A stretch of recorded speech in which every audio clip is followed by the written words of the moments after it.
I'm bringing this up to you because on Monday of this week we just went through, I received an email from the associational office in Westlaco, the Baptist Association that we belong, that we engage with, and they sent this email that had to do with Christmas. It had to do with praying over specific people during the Christmas season. And on the email there were a list. There were basically 3 names listed. Two sets of 3 names in each set listed. The first 3, there were 3 different pastors within the Rio Grande Valley that within the last 3 to 4 months, they have gone to be with the Lord. They died. 3 pastors. The other 3 are basically 3 other pastors that they are in critical conditions in hospitals. So bottom line is this email gives you 6 names. There are 6 leaders within the churches in our communities that they are now with empty pulpits.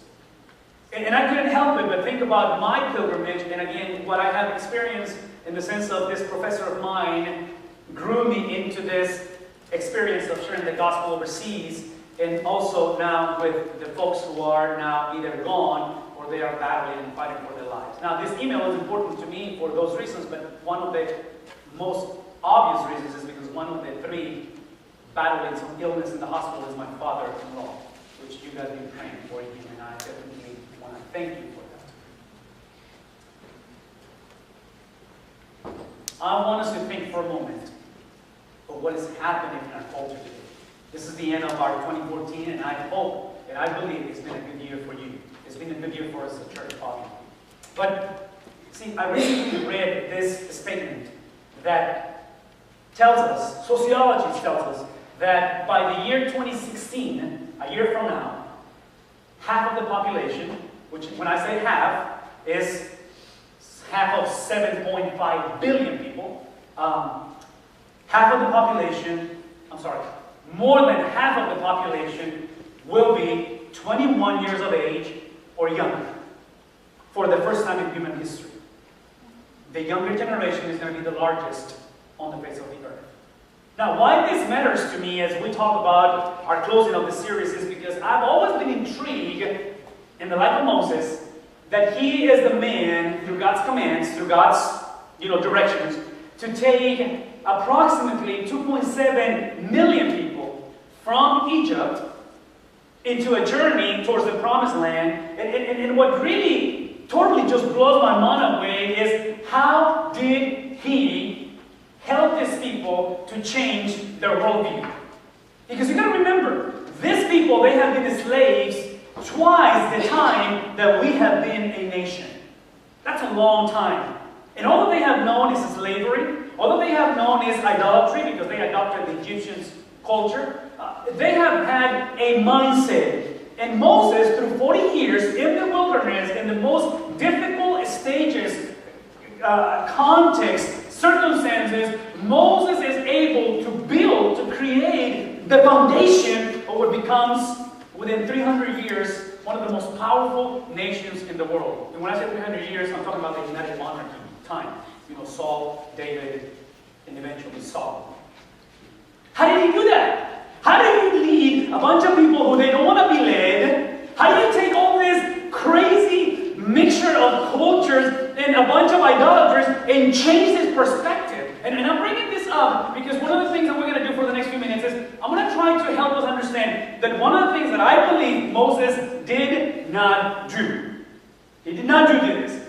He did not gather the people outside of the walls of of Egypt and said, okay, folks, gather together. Now, before we advance, I want everybody to bow their heads, pray this prayer with me, and receive Jesus. I don't think he did that. Now, yes, I'm being sarcastic, but I want you to hear this from me, please. What I'm trying to convey to you is that we have a system, that I'm not against our system of coming to know Christ, but I believe Moses, what he did, is he took the holistic view of life. Everything that you are, everything that you entail as a human being, as a family, as a generation, and eventually as a nation, and he blessed it. What does that mean? Moses, through this 40 years, is going to set the foundation of the entertainment industry. He's going to set the foundation of politics. He's going to set the foundation of government officials. He's going to set the foundation of leadership. He's going to set the foundation of family unit. He's going to set the foundation of religious life. Are you tracking on this?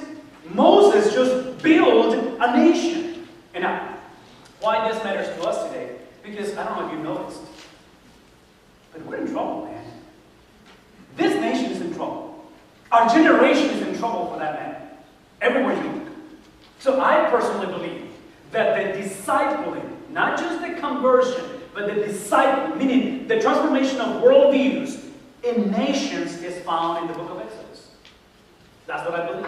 I believe following Moses' steps on how to do this. Now, why this matters to us? Once again, because I'm 42. I just gave you 6 names of 6 individuals, 3 that have died, 3 that are really battling and fighting for their lives. And I look at this man that basically become, including my professor from college, that they were my mentors, that they were people that I worked with and under, and they're pretty much, we're at the stage where we see in pulpits, churches with vacancies.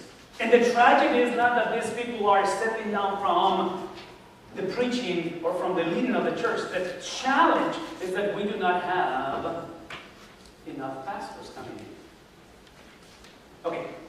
So here's where we're going for the next few minutes. I'm giving you columns, which I know they're hard to read, but I'm going to try to explain to you, of 2 generations. This is why this matters. I want you to listen to this. The one on your left is the generation that we call the Generation Y. Generation Y are the men and women who were born between 1984 and the year 2002. So if you're 30 years of age, up to 12 years of age, or vice versa, 12 to 30, you are Generation Y. Some of you are. Some of you wish you were, but no, you're not. You didn't make the cut. On the other hand, you have the generation that is coming after the Generation Y, which basically is what is called the homelanders. And this is the generation that was born in the year 2003, which basically makes them right now 11 years of age and younger, which implies up to the year 2021, which they haven't been born yet.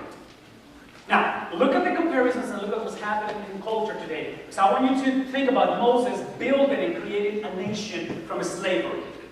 Number 1, Generation Y, which is my children's generation. I have 3 kids. My kids is the generation who use technology to be entertained.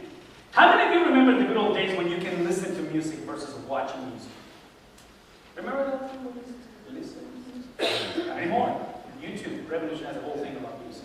Now this generation coming up is the one that will use technology to learn, not just to be entertained. Number 2, Generation Y is the one that competes with 80 million people for jobs, opportunities. Generation Homelanders is the generation that will compete with 172 million for jobs. It's narrowing down. Number 3, this is the Generation Y, my kids' generation, that had 2 to 4 siblings. Generation Homelanders is a generation that will have 0 to 2. People are not getting married, people are not having children. So we are literally, look at me, we're literally breeding ourselves at extinction. In other words, we're going to have enough kids, therefore, within 100 years, watch this, within 100 years, if you're not able to pass on your values, they will be lost. No wonder Islam is growing so fast. They have a bunch of kids. Number 4, this Generation Y is the one that will share the planet, or is sharing the planet with 7.5 billion people. That's how many people are in the world right now. Generation Homelanders are the ones that will share the planet with 11 billion people. Number 5, Generation Y is the largest population for them is peers, meaning their generation is a very young generation. This coming generation, the largest will be the elderly. Because we're not having enough kids, so there's not enough, coming in. It's just people aging. Number 6, Generation Y is the one has a growing problem with obesity. Generation Homelanders is not going to have a growing problem. It's going to have a gigantic problem with obesity. Generation Y is the one that is confident and self-absorbed. Amen to that. I know. I have 3 of those. Homelanders are the ones who will be cautious and self-conscious.